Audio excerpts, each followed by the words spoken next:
Hello everybody, Namaste.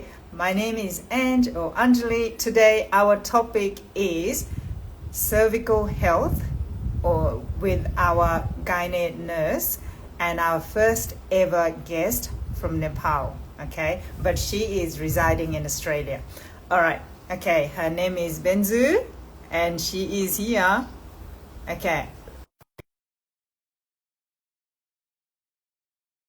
Background is Savitri ji is here also. Hi Savitri ji, namaste, namaste. Benju ji, okay, you are trying to come. Oh, she's here. Hello, namaste. Namaste. How are you? I'm good. How are you? Good, thank you. Thank you for your time. And I was just about to introduce myself. So my name is Ange or Anjali, if you like to call me, and my background is I'm just going to wave. Thank you everybody for being here. So my background is women's health movement coach and the nutrition counselor. And today we have amazing guest. I'm so excited to bring yeah, Benji. So all right. Okay, okay, I'm going to read your bio, okay? Benju Ji is a dedicated nurse from Nepal, now residing in Australia. Her journey in healthcare has taken her from the busy maternity and gynecology wards of Kathmandu to international settings, where she has cared for women through some of the most defining moments of their lives. Deeply passionate about women's health and well-being. Benzu's work reflects empathy, resilience, and strong belief that every woman's story deserves to be seen, heard, and valued. Oh, what an intro. Well done. Thank you. Thank you. Amazing. Thank you so much for being here, everybody. Okay. Thank you for reading out. Yes, thank you. All right. Okay. We are saying lots of thank yous. Dhanyabad, dhanyabad. Okay. if if to our guest, if you can hear us, please give us a thumbs up and we are going to proceed. Before we start, I will have to read the disclaimer. So this talk will be all about to bring awareness, not a specific advice for anybody. And if you have any issues or you are concerned, please go and check in with your healthcare practitioner. All right, Benzuzi, are you ready? Yes. Or you wanted to add anything before we start? No. Okay. Okay. All right. So you have been working so closely with women in Nepal. Can you share a little bit about your journey as a nurse and how you became so passionate about women's well-being? Um, I started my nursing journey in Nepal. Yes. I do have around 6 years of experience. Mm-hmm. Before I used to work in ICU department, and I used to see patient at their end, like last days of their life, Mm-hmm. and and one day, like, I have funny story, like someone like in charge, she came to me and she told me that we do have shortage of staff in maternity ward, so we are Mm-hmm. shifting you there. And I cried for whole day because I knew nothing about about Maternity. maternity ward. And I cried for whole day. And like I like it's like we don't have any option there, so I Mm-hmm. went to maternity ward. And when I went there, and that ward was full of stories. Like I was only seeing like patient at their end, like end of their life, and I'm Mm-hmm. seeing their childbirth, and I'm Mm-hmm. helping a woman to give birth. And that was something that I was always interested to their life. Like I always supported them. And later, gradually, I started working with gynae patients. Mm-hmm. And this is how I started You started. loving. Yeah, I started loving working with women and everyone. Yeah, so it was almost like Yeah. accidental. Yes. Yes. And I do I do have huge respect for that person Hmm. who requested me to go to maternity ward now. Yes. Oh, well, I'm sure they have seen something that, I'm sure they thought that you can do it. That's why they asked for you, right? So thank you for sharing your story. And so was you have okay, we have touched the topic of sharing about you and what made you so passionate about women's health and cervical care in particular? When I used to work in Nepal, like I meet a woman at her late 30s. Mm, She came with three children, like three small yes, children, and um, she had when doctors she started screening her, yes. and when her result came, and we came to know that she's in the last stage of her cancer, Mm, and the thing that she told us was like she always thought that it is a like the part of being a woman, like she never knew that this is something that can take her life and I was like she was coming to hospital every time, and she was not taking the proper care, and I feel mm, like being a nurse, we should be someone to guide them. yes. We should give them, like, this is something, this topic is something that no one can talk openly, so No, no, especially back home, right? I don't know if your generation has opened up more, but in my generation, back in the days, we never ever talked about any of the gynae health. If we went, we had to go to see the women doctor, and if you have any issue down below and you will be looked as not so nice person. How can you have a women issue if you because you are only a girl, so you must have been doing something mischief, right? yes. So and that was back in our days. So yes, and still today when I have some issues down there and I'm like, oh, it will get sorted by itself, and I try to avoid it like the women the patient did. And but services in Australia is so incredible that your GP and the healthcare system always reminding you that you have to check you have to do your breast scan, you have to do this and that, and constant reminder. So I think that is why I'm still alive. Otherwise, I want to ignore it. Same you thing I know? want in Nepal as well. Same thing. Like there is a generation gap. Um, like my generation, Yes. they can deal with this kind of problem, and I just want to suggest my generation that we can start from our home, like we can suggest our mother ourselves, Yes. we can do screening, like if you are of my age, I'm 26. Yes. You can start doing your screening, because from the age of 25 we do Mm, start cervical screening, so we can start from our home. So I think gradually everything will improve if we start educating people around us. So no technical knowledge is required for this, to mm. suggest people to do their cervical screening. This is all I So want to. yeah, so they can do it at home by themselves. No, like they have to go to the doctor. Yes. So the thing that I want younger generation to do is, like, they can suggest people to go to the Okay. hospital if they. Advice and be Yes, open about the conversation. That yes, it's nothing to be ashamed about, right? yes, And exactly. yeah, and it might save life than going to the doctor at the four, four, fourth stage of the cancer. So Mhm. that might, yes. So that is message to myself as well, that I Yes. have to be more proactive than waiting for the reminder. So Mhm. thank you. That's a really good lesson. Uh, was there a specific experience or patient that made you realize how urgent? I think you just touched in that urgent and important early screening I do is. have lots of stories. Like I do Yeah, of have course lots you of do. lots. I can see Dr. Kunsang is also there. She is also having lots of stories. She's here. Yes, Oh, she's hello, watching. Dr. Kunsang. Nice to meet you. Nice to see you again. Thank you so much, everybody, for being here. All right. So we have already touched on that. So, in your view, how do our Nepali beliefs, traditions, or social taboos shape the way women talk or don't talk about cervical health?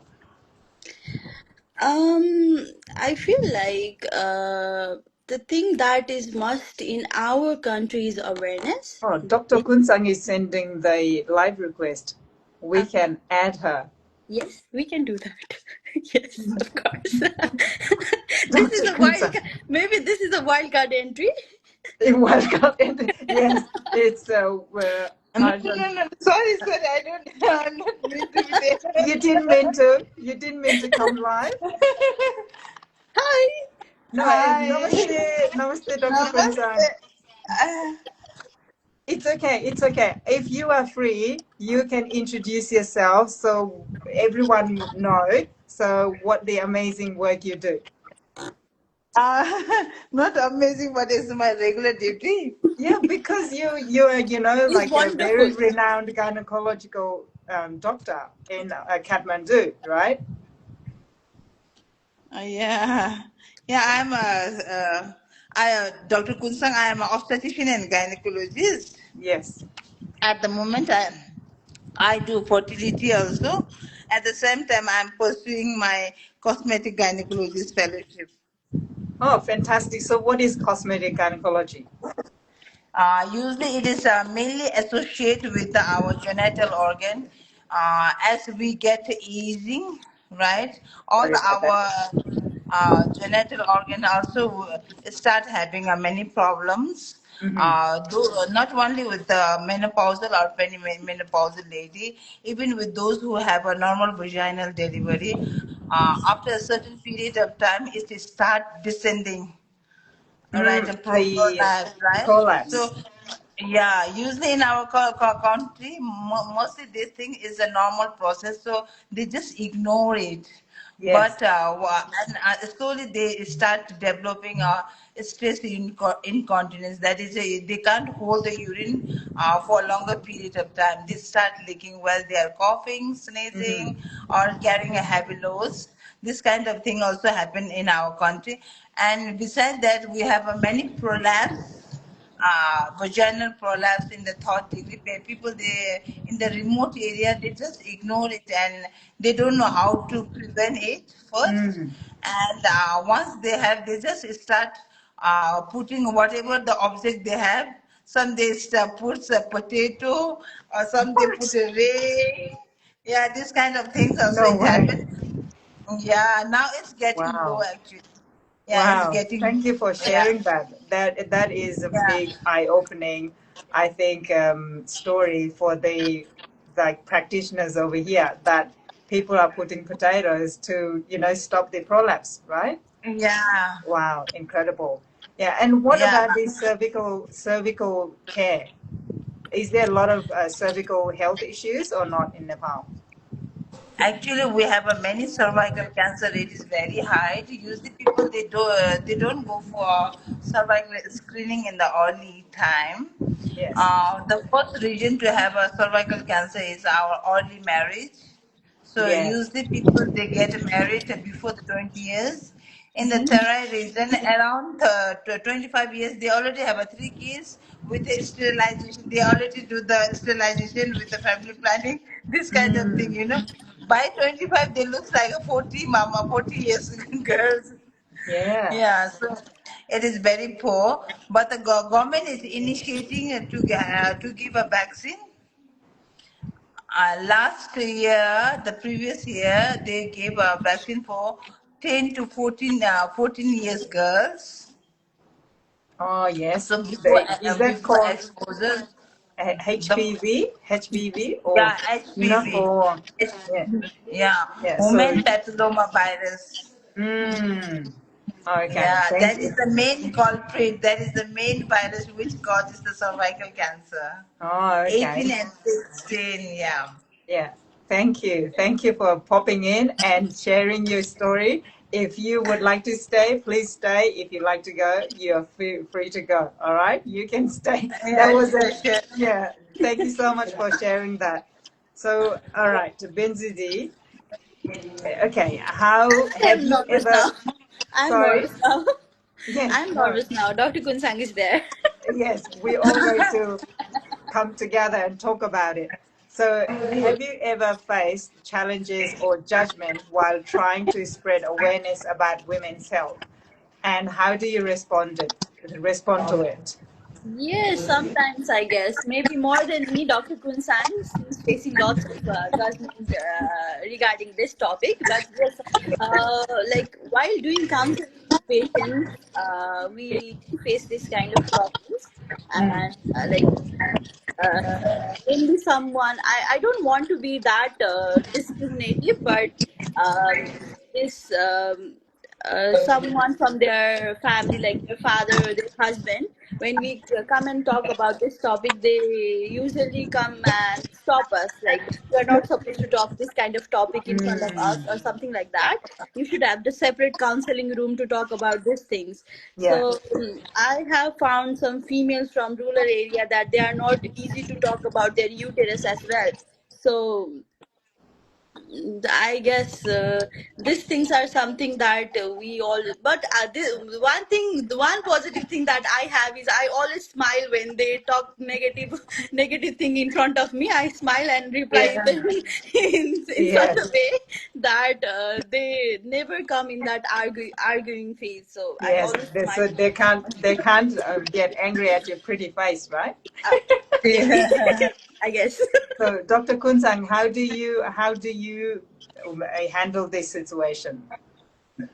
So usually, whatever the females are concerned with the female reproductive organ, usually our gentlemen guys, they just ignore it, right? Mm. So when we talk about the cervical cancer, usually when they come to me, they don't come for the screening. Now that the awareness is it's spreading very fast, so people just come to say that I want to go for the female checkup. So now they have a more awareness. Before that, usually when they come, they come in only in the third, fourth stage when the mass is already spread all over. Mm. But now it is getting better, and whenever female comes up, I just start counseling for the HPV vaccine for their children, if they are older than the 9 years. So usually they follow the instruction. Okay. Yes. So the main thing is that they have to be able to access the information, right? Yeah, To yeah, it's a lack of information. yes, and then and if they most of the time, the husbands tag along with our Nepalese women, and Mm-hmm. then yeah, so Usually, every time I guess. yes, Yeah. and they want to talk on top of the wife, right? When wife is trying to talk, but they want to talk. So, but at the same time, when you want to deliver the message or information, they don't feel comfortable. Yes. Yeah. Yes. So I have you, seen, I have, sorry, I'm so sorry. I have seen Dr. Kunsang counseling her patient to cervical screening every time. Whenever I visit her, mhm. she, she counsel her patient in such a way that they cannot refuse her. Yes, you must. Really? Yes, because when it comes to your health, right? And I Yeah. think when you be nice but people don't want to, and then Dr. Kunsang has to be like, this is your health, so this is important, so you listen up. Yeah. I have seen her that face as well. Yeah, yeah. So women Good. empowerment, right? Yeah. So Yeah. so whenever I go to give a health class for the adolescents, so I make sure that I talk about the cervical cancer. Not only that, now this day I start talking about the family planning, contraception also. So Yes. because the teenage pregnancy is also high, Mm. so, so contraception and family planning, mostly they don't know about the menstrual cycle. So I start from the basic menstrual cycle, how Yes. the conception, ovulation, this kind of things happen. So I make sure that they understood internal organ, reproductive organ, so they will Yes. be more aware of it. Yeah. Because we don't have the sex education at school. No, no, no. And I can't remember if we, maybe in health education, we read this plain picture, the plain Yeah, picture. Yes. But then yeah. apart from that, we didn't have anything. And I don't know if it has changed now, but, yeah. So you are playing the part of teaching as well as they curing the problem. Yeah, Yes. yeah. So during our time, we had a menstrual cycle class, and we were just looking down, Yes. Yes. just And waiting when the 1 hour will be finished. yeah, were you in a co-ed school?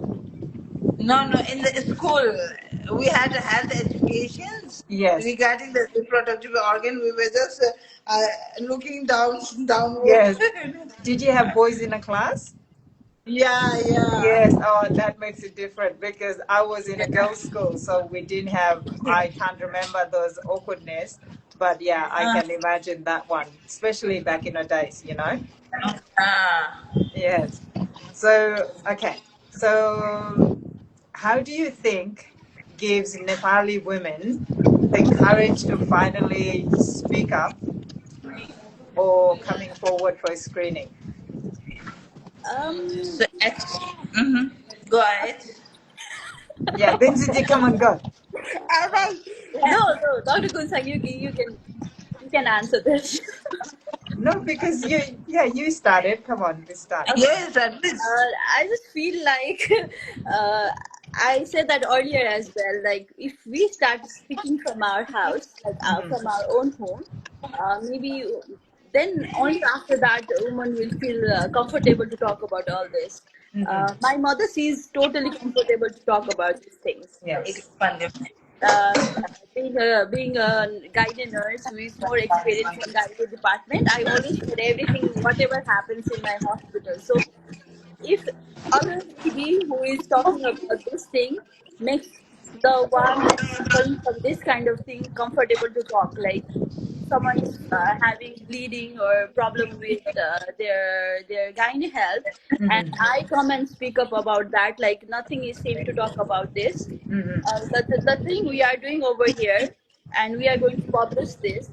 Yes. I know some of them will be very open to talk about this whenever they will go to see someone like Dr. Kunsang or their GP or someone like that. So I think we should help female to talk by talking by ourselves.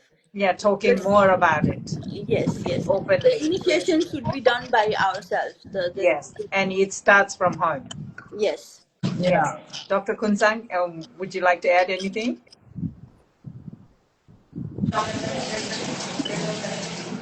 Sorry? Did you want to add anything in it?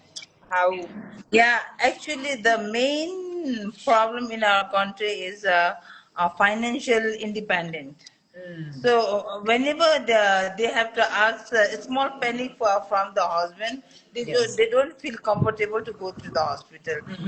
So nowadays, many ladies are independent and they are going abroad and they have a sub independent financial independence is there. So those who don't have to ask for money, they just come and they just pop out and they said, I'm having this kind of problem, and they come up. But for example, yesterday I had a one lady, she is a 39 years female, and she looks so thin, 39 kg herself is, Oh, 39 wow. kg. She got married 5 years back. Yes. Now she 2 times she already had a operation for the endometriosis. Mm. Endometriosis. Now the husband family, they are emphasizing main on the conception, right? So yesterday when she came to me, she again had a 12 centimeter endometriosis on the right side and 6 centimeter on the left side, and Oh, the wow. whole her pelvis is frozen. So I was just wondering, oh my God! Now above that, she wants to preserve her fertility. So I was like, wow, this is a very challenging case, this Yes. kind of thing. And she was asking how much it costs for each and every investigation, and I need to ask my husband for the surgery. I was like, oh my God, I feel so sorry for her. This kind of things happen. So when ladies are not financially independent, so education and financial independence is the Yes. basic thing. So that is why there is a little bit of hindrance around the women's health, right? Because the Yeah. financial. All right, we are almost coming to end. So before we finish, if anyone has any questions, please put it in the comment section and ask away to Benzuji or the Dr. Kunsang. And while we wait, Benzuji, so where can we find you? In LinkedIn, all those places, or where can we find you if Um, people wants to connect with you? I'm there in Facebook. I'm there in Facebook? Facebook, Instagram, LinkedIn, everywhere. My LinkedIn profile is a bit strong because I Yes. usually stay we too bit over there as well. Yes. Yeah, you stalked me apparently. Yes. And when I came And back to oh, this lady looks very serious about her job, so I better follow her. That is how we connected, right? yeah, Thank you for, thank you for not pressuring me, but thank you for not giving up on me. So I appreciate it. I love So, your work. Actually, I love your work. The thing you are doing over here in Australia, uh, being half Nepali, I guess. yes, and I'm proud to be Nepali. Yeah. The thing you are doing over here, and I know Dr. Kunsang is also proud. I didn't told her that we two are talking, and I told you about what Dr. Kunsang said to me right last time. Yes, yes. You can do something like this. He sent me Yeah, about your our course. last event, right? And Yeah, yeah. yes, So it is a lot of work because lots of times because how we were brought up or it comes in Yeah. my mind like I'm a woman and I don't have a good English or I don't have Yeah. this and that or because when females start going out and pursuing her dream and my husband might get upset, those kind of things comes in my mind. Yeah. But I am slowly chipping away those barriers, and then we are Yeah. helping the women's health in here, and I really want to do something in Nepal as well in a developing areas, so in the villages. So that's my Yeah. dream. But otherwise, okay, let's go back to Dr. Kunsang, where people can find you. Yeah. So if they are from Kathmandu itself, Kathmandu. I have my own clinic, Dr. Kunsang Yes. Diagnostic Center at Bauta. So beside that, I work in the Istupa Hospital. Now I am in the hospital, Istupa Hospital and the Frontline Hospital. Okay, amazing. Thank you so much, both of you, for being here. It has been such an honor, and you're both first Nepali guest in here, and I'm so excited. You can thank see me from smiling so much. thank you for inviting us. Yeah, thank Yeah. you. Yes, thank you everybody for being here and supporting us throughout this talk. And we should talk more. And let's start this to bring the awareness, like Benzuji and Kunsanji has, suggested that let's start talking in a family and improve our financial support, financial independency, right? Yes. Yeah. And then yes, and we will be even better and stronger. All Yeah. right, thank you for being here, and I'm going to say bye bye to everybody. Thank you, everybody. Namaste. Bye Namaste. bye. Namaste. Bye. Bye Bye. Bye. bye.